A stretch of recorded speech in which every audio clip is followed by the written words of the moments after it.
First, there was a delay in filing the FIR. Then, the trustees of the school went farar. And now, the prime accused has been encountered. Badlapur sexual assault case accused Akshay Shinde has been killed in a police encounter on Monday evening.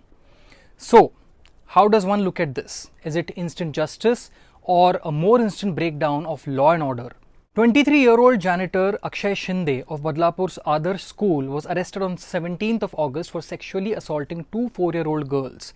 Citizens took to streets 3 days later demanding for him to be hanged immediately and also questioned the police's alleged delay in filing the FIR as the parents had claimed. A month later on Monday, the police claimed that Akshay Shinde was being taken to Badlapur crime branch from the Taloja prison when he forcefully snatched a constable's gun and fired indiscriminately, following which he was killed in self-defense. API Nilesh More was also shot in the leg during the exchange. The whole incident took place on the Mumbra bridge between 6 to 6:15 p.m. on Monday. There are just too many things wrong with cheering an encounter, especially in this case. But before we explain to you why, a quick appeal. We've been covering the Badlapur case and all aspects of it since it came to light in August, and we wish to continue to do so. So please become a member of the Quint, support us by choosing any of our available plans, and help us so that we can get you more stories from the ground beyond the flashy headlines. Now, the sentiments of Badlapur's residents and many others are very much in favor of what has happened on Monday. Let us be explicitly clear. No person in their sane mind can defend Akshay Shinde and his heinous crime. But if one is to look at it legally and politically, it not only signifies a complete breakdown of law and order, but also takes away from the faith one has in the system. Let me explain in detail for more clarity. This is not the first mess of the police in this case.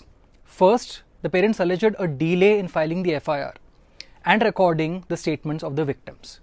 The parents of the victims claimed that they had to wait for 12 hours to get an FIR registered, leading to public outrage on the 20th of August that saw protests turn violent and railway tracks at Badlapur station being blocked for over 9 hours. Then, the Bombay High Court also pulled up the police for a delay in recording the statement of the second survivor and her family since filing the FIR. Secondly, it is important to note that at least 3 other accused named in the FIR, Principal Archana Athole, Trust Chief Jay Kotwal and Trustee Tushar Apte are still absconding. All 3 have been booked under Section 21 of the POCSO Act for failing to file a complaint despite it being brought to their attention by the parents. Out of these, Tushar Apte is known to have previous links with the BJP. According to Apte's Facebook profile, which has been inactive since 2021, he once claimed to be president of the Ambarnath District Public Welfare Committee of the BJP. In most posters on his Facebook profile, he features with his brother Chetan Sharad Apte, former BJP Vice President for Badlapur city. You can find more details of their political affiliations in our story. While being associated with any party cannot concretely mean foul play, but the question remains, why has the police not been able to arrest the trustees and the principal named in the FIR a month since the outrage? And lastly, some quick questions on how the encounter even unfolded. Was Akshay Shinde not handcuffed?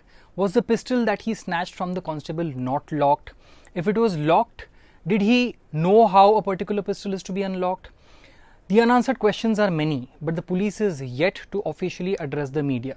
An SIT has been formed to probe Monday's encounter. The previous SIT formed by the state government to probe the crimes by Akshay Shinde at the school, meanwhile, had made a strong case against him. They had his confession, the survivors had identified him, there was medical evidence, and all stringent sections slapped on him, including POCSO, were backed by proof. But the question that is being raised by many opposition leaders and others is that, was the instant justice route taken in the Badlapur case in order to cover up for the string of failures in the probe since day one, or to score political brownie points riding on the sentiments? Nevertheless, an encounter like this in Maharashtra paints a very, very grim picture of its law and order situation.